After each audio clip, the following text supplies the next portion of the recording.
Bueno, qué belleza, qué lindo fragmento que de algún modo también es el que da origen a la película, ¿no? Cuando él intenta dar cuenta de cómo escribe este cuento de Navidad y empieza a trazar toda la historia de quién es el Ogi que le cuenta esta historia y cómo se van entrelazando esas historias con otras que aparecen a lo largo de la película. Qué interesante este fragmento por varios motivos. Uno, cómo funciona como cierre, como conclusión de la historia. No sé si vieron que en el comienzo de este fragmento aparece en el diario que que han muerto unos ladrones que son finalmente los que habían golpeado a Paul, con lo cual se cierra esa trama de qué podría pasar a futuro con eso. Y empieza el relato de esta historia que en principio es un cuento que hoy le quiere regalar a Paul para que pueda publicar, que también le permite volver a escribir y que da cuenta primero que nada de cómo ha cambiado la relación entre ellos dos, ¿no? Que al principio de la película eran dos sujetos que se vinculaban a través de un intercambio comercial.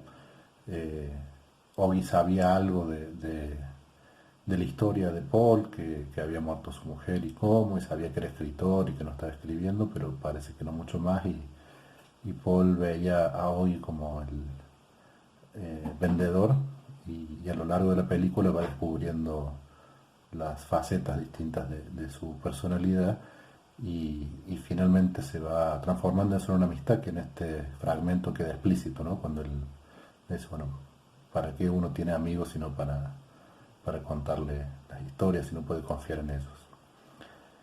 Eh, Otra cosa que tiene muy particular este fragmento, que en realidad son dos eh, versiones distintas de un mismo relato, nos permite volver a algo que ya veníamos hablando, de cómo cada forma tiene sus particularidades, ¿no? Cada forma de contar o de pensar, cuando hablábamos en su momento del mito o el logos, acá eh, hay un primer relato que es solamente basado en las palabras, en lo que Ogi va contando y que va subiendo de intensidad, pero que no recurre a nada más que eso, a las palabras que él va contando.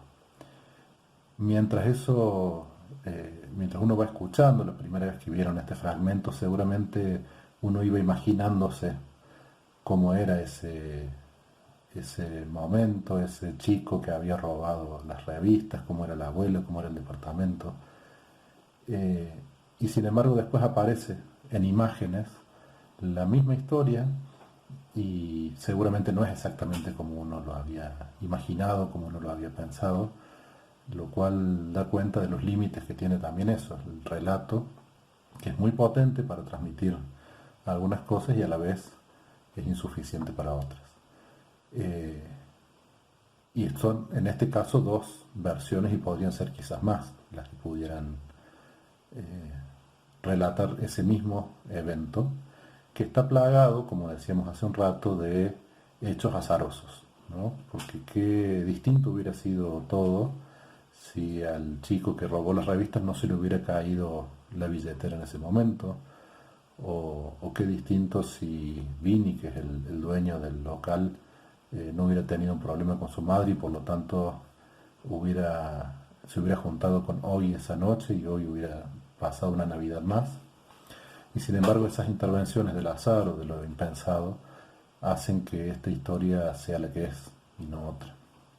Pero antes de ver el fragmento hablábamos de cómo estos eventos uno les puede ir dando sentido y puede pensar que bueno o que malo que sucedieron así, que uno hubiera sido distinto si las cosas hubieran sucedido de este modo, pero finalmente son hechos fortuitos que escapan a lo que uno haya decidido hacer o dejar de hacer.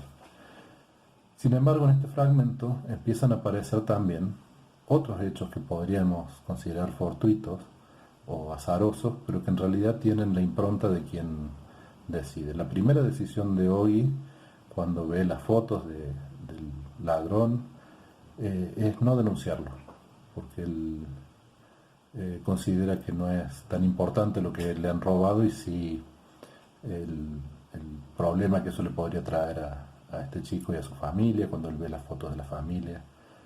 Eso ya es una decisión que no es azarosa. Si bien a él le cuesta un poco dar cuenta de eso, puede explicarlo. Dice, bueno, yo pensé en su familia, qué sentido tenía eh, denunciarlo, y entonces guarda esa billetera con la licencia de conducir y con las fotos del chico.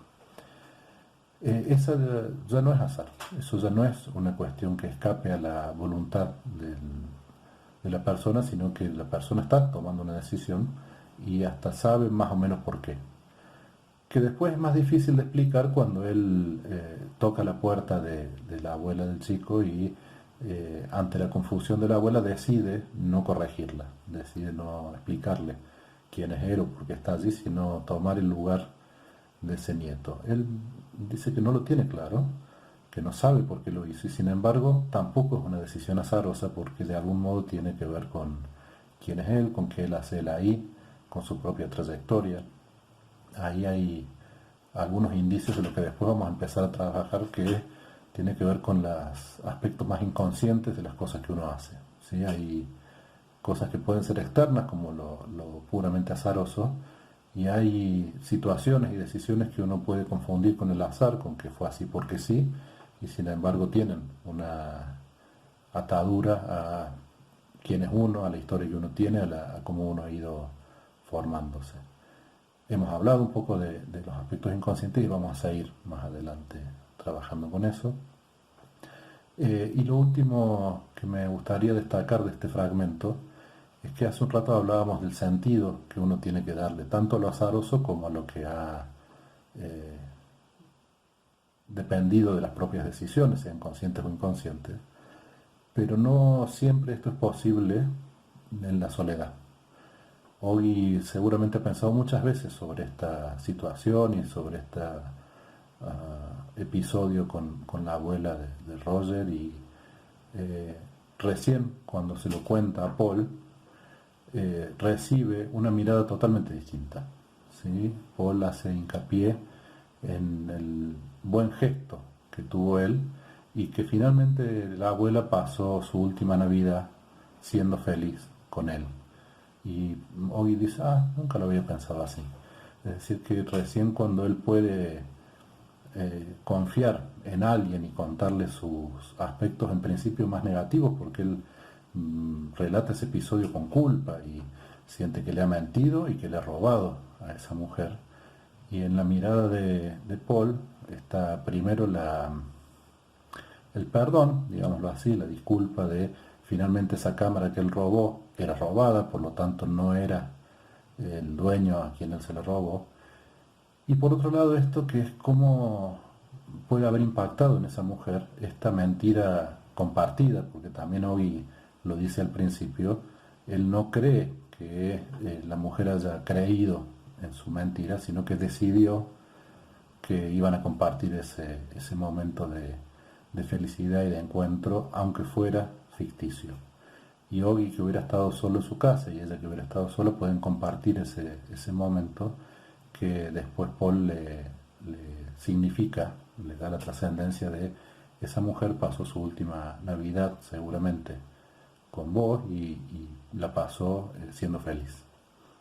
Entonces me parece interesante acá destacar esta interacción, esta posibilidad de que otro mira y también le da sentido a lo que uno a veces le da siempre el mismo sentido. En cambio, cuando alguien de fuera lo puede mirar, puede también aportarle nuevos sentidos.